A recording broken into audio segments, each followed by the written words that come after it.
কলকাতার নেতাজি সুভাষচন্দ্র বসু আন্তর্জাতিক বিমানবন্দরের একটি অংশে অগ্নিকাণ্ডের ঘটনা ঘটেছে।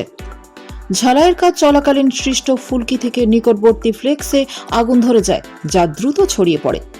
তবে বিমানবন্দরে কর্মীদের দ্রুত পদক্ষেপের ফলে আগুন নিয়ন্ত্রণে আসে এবং বড় ধরনের ক্ষয়ক্ষতি এড়ানো সম্ভব হয়। এই ঘটনায় বিমানের ওঠানামায় কোনো প্রভাব পড়েনি। উল্লেখ্য, 5 তারিখ থেকে শুরু হচ্ছে বিশ্ব বাংলা বাণিজ্য সম্মেলন। একে একে শিল্পপতিদের পৌঁছানোর কথা রয়েছে কলকাতায়।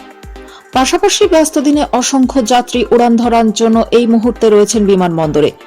ফলে আগুনের জেরে তীব্র আতঙ্ক ছড়িয়ে পড়ে সকলের মধ্যে, তবে কোনো হতাহতের খবর নেই। জানা গিয়েছে, বিমানবন্দরে কনভেয়ার বেল্টের কাছে ওয়েল্ডিং এর কাজ চলছিল। কাজ চলাকালীন আগুনের ফুলকি থেকেই ফ্লেক্সে আগুন ধরে যায় বলে অনুমান।